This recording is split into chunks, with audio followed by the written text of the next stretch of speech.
This isn't just an ancient story. It's the moment that changed every human life forever. From the beauty of Eden to the fall of mankind, here's what really happened. A river went out from Eden to water the garden. From there it divided and became the source of 4 rivers. G. The name of the first is Pishon, which flows through the entire land of Havilah, where there is gold. Gold from that land is pure. Bdellium and onyx are also there. The name of the second river is Gihon, which flows through the entire land of Cush. The name of the third river is Tigris, which runs east of Assyria. And the fourth river is the Euphrates. The Lord God took the man and placed him in the Garden of Eden to work it and watch over it. And the Lord God commanded the man, "You are free to eat from any tree of the garden, but you must not eat from the tree of the knowledge of good and evil, for on the day you eat from it you will certainly die." Then the Lord God said, "It is not good for the man to be alone. I will make a helper corresponding to him." The Lord God formed out of the ground every wild animal and every bird of the sky, and brought each to the man to see what he would call it. And whatever the man called a living creature, that was its name. The man gave names to all the livestock, to the birds of the sky, and to every wild animal. But for the man no helper was found corresponding to him, so the Lord God caused a deep sleep to come over the man, and he slept.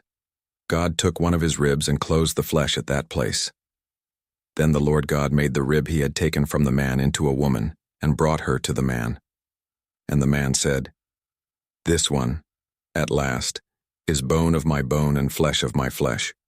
This one will be called woman, for she was taken from man."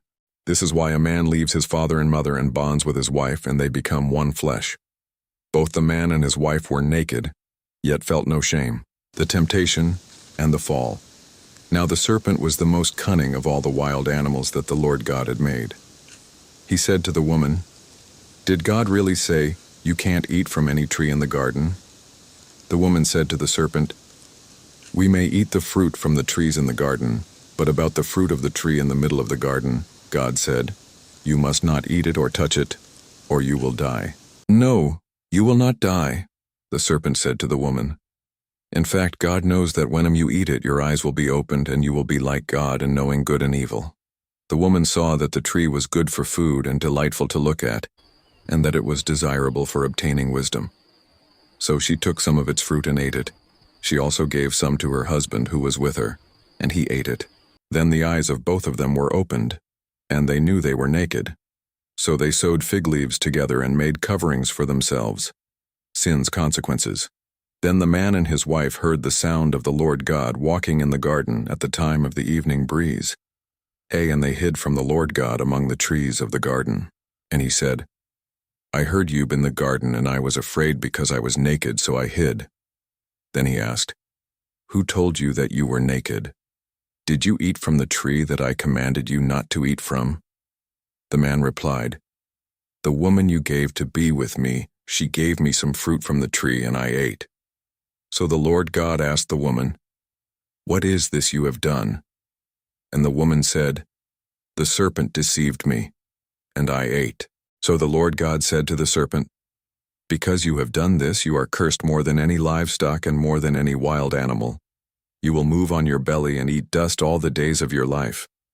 I will put hostility between you and the woman, and between your offspring and her offspring. He will strike your head and you will strike his heel." He said to the woman, "I will intensify your labor pains. You will bear children with painful effort. Your desire will be for your husband, yet he will rule over you."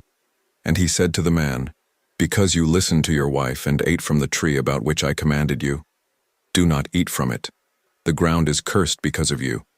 You will eat from it by means of painful labor all the days of your life. It will produce thorns and thistles for you." The man named his wife Evie because she was the mother of all the living.